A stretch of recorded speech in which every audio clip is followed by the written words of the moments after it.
رحمت اللہ علیہ کو دنیا سے گئے ہوئے 1200 سال ہو چکے ہیں، لیکن ان کا نام آج بھی زندہ ہے۔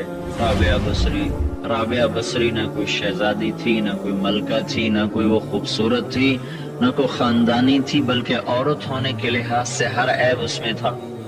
ان کی عادت یہ تھی وہ روزانہ عشاء کی نماز کے بعد غسل کر کے کپڑے بدل کے اپنے خامن سے پوچھتی آپ کو میری ضرورت ہے؟ اگر وہ کہتے کوئی نہیں ہے تو پھر پوچھتی مجھے اجازت ہے، وہ کہتے اجازت ہے تو پھر مصلے پہ کھڑی ہو جاتی اور فجر کی نماز تک مصلے پر کھڑی رہتی تھی۔ ان کا خامن جلدی فوت ہو گیا، جوانی میں ہی بیوہ ہو گئی۔ تو حسن بصری بصرہ کے امام، کیا سارے مسلمانوں کے امام تھے، وہ خود آئے، خود چل کے آئے کہ میں آپ سے شادی کرنا چاہتا ہوں۔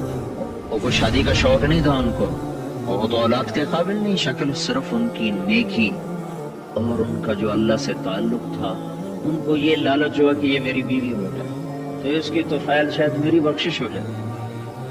تو ان کے پاس آئے، کہنے لگے رابعہ میں آپ سے شادی کرنا چاہتا ہوں، خود پیغام لے کر آیا۔ تو انہوں نے فرمایا میری 4 باتوں کا جواب دے دو تو میں شادی کر لوں۔ کہنے لگے کیا؟ کہ یہ بتاؤ میں جنتی ہوں کہ دوزخی ہوں؟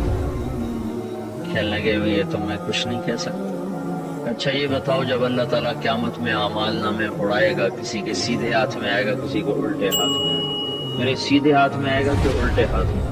کہنے لگے یہ بھی کچھ نہیں بتا سکتا۔ کہنے لگے اچھا یہ بتاؤ جب اللہ نیکیوں کو تولے گا، کسی کی نیکیاں بڑھ جائیں گی، کسی کے گناہ بڑھ جائیں گے، میرے گناہ زیادہ ہوں گی، نیکیاں زیادہ ہوں گی؟ کہ یہ بھی نہیں بتا سکتا۔ کہ اچھا یہ بتاؤ جب لوگ گول سراج سے گزریں گے، کوئی پار نکل جائیں گے، کوئی نیچے گر جائیں گے، تو میں پار نکلوں گی کہ دوزخ میں گروں گی؟ کہنے لگے یہ بھی میں نہیں بتا سکتا۔ تو پھر فرمایا اچھا جاؤ مجھے تیاری کرنے دو، مجھے ان 4 باتوں کی تیاری کرنی ہے، میرے پاس شادی کے لیے وقت کوئی نہیں ہے۔ جو اللہ سے دوستی لگا لیتے ہیں اللہ دنیا ان کے لیے مسخر کر دیتے، اللہ دنیا ان کے پاؤں میں ڈال دیتے۔ تو جب ان کا انتقال ہوا، رات کو ان کا انتقال، تو اپنی خادمہ سے کہا بس 2-4 آدمی بلا کے مجھے جلدی سے دفن کر دو، کسی کو نہ بتاؤ، صبح لوگوں کو بتا دینا، اور مجھے کفن دینا میری اس چادر میں جس میں میں تہجد پڑھا کرتی تھی۔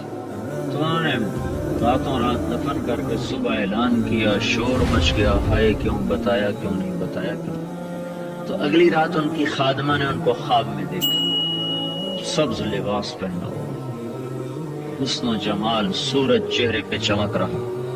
پوچھا آپ کے ساتھ کیا ہوا؟ کہ میرے اللہ نے میرے ساتھ بہت عمدہ معاملہ کیا۔ کہ آپ کی وہ چادر کہاں گئی جس میں آپ کو کفن دیا تھا؟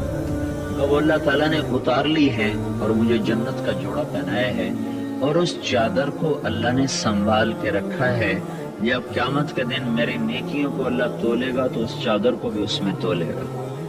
انہوں نے پوچھا منکر نکیر کا کیا ہوا؟